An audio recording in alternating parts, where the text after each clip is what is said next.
సూర్యాపేట జిల్లా తుంగతుర్తిలోని MLA camp కార్యాలయంలో మంత్రుల పర్యటన సందర్భంగా సన్నాహ సమావేశం నిర్వహించారు. ఈ సందర్భంగా తెలంగాణ రాష్ట్ర సిద్ధాంతకర్త ఆచార్య కొత్తపల్లి జయశంకర్ వర్ధన్ సందర్భంగా ఆయన చిత్రపటానికి పూలమాలలు వేసి నివాళులర్పించారు. ఈ సందర్భంగా ఎమ్మెల్యే మందుల శామ్యూల్ మాట్లాడుతూ నియోజకవర్గంలో ఈ నెల 24న జరిగే మంత్రుల పర్యటనను విజయవంతం చేయాలని కోరారు. 22న సోమవారం నియోజకవర్గంలోని నాగారం మండలం ఫణిగిరి గ్రామంలో తెలంగాణకే తలమానికంగా ఉన్న బౌద్ధ క్షేత్రాన్ని రాష్ట్ర పర్యాటక, ఎక్సైజ్, సాంస్కృతిక మరియు పురావస్తు శాఖ మంత్రి జూపల్లి కృష్ణారావు పర్యటన సందర్భంగా విజయవంతం చేయాలని అన్నారు. అదేవిధంగా జూన్ 24న బుధవారం నియోజకవర్గంలోని నూతనకల్ మండలంలో రాష్ట్ర ఉప ముఖ్యమంత్రి మల్లుపట్టి విక్రమార్క విద్యుత్ స్టేషన్ల ప్రారంభోత్సవంతో పాటు పలు అభివృద్ధి కార్యక్రమాలకు శంకుస్థాపన చేయనున్నారని తెలిపారు. నియోజకవర్గంలో జరిగే మంత్రుల పర్యటన సర్పంచులు, మండల పార్టీ అధ్యక్షులు, మండల కాంగ్రెస్ పార్టీ నాయకులు, కౌన్సిలర్లు, యూత్ కాంగ్రెస్ నాయకులు, మహిళా కాంగ్రెస్ పార్టీ నాయకురాలు, వ్యవసాయ మార్కెట్ కమిటీ చైర్మన్, పిఎస్సిఎస్ చైర్మన్లు, డైరెక్టర్లు, Sevadal, INTUC, NSUI, social media, గ్రామశాఖ అధ్యక్షులు, అనుబంధ సంఘాల నాయకులు, కాంగ్రెస్ పార్టీ కార్యకర్తలు, అభిమానులు అధిక సంఖ్యలో పాల్గొని విజయవంతం చేయాలని కోరారు.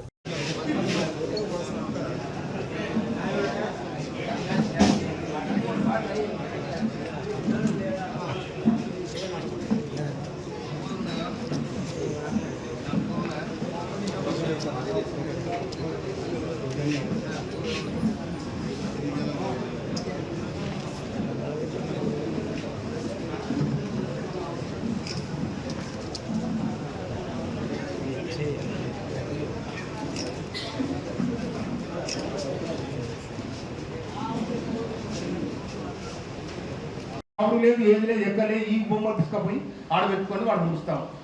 అందుకోసమనే ఇక్కడనే శిల్పాలు ఉన్న అవశేషాలు ఇక్కడ ఉన్నాయి. మరి కొన్ని శిల్పాలు కూడా మనకు ఉన్నాయి. గౌరవనీయులు పాడుగు నరసింహారెడ్డి గారు వచ్చి ఆ పనిగిరి కథ ఏదో చెప్పారని కూడా మీకు మనవి చేస్తా ఉన్నా.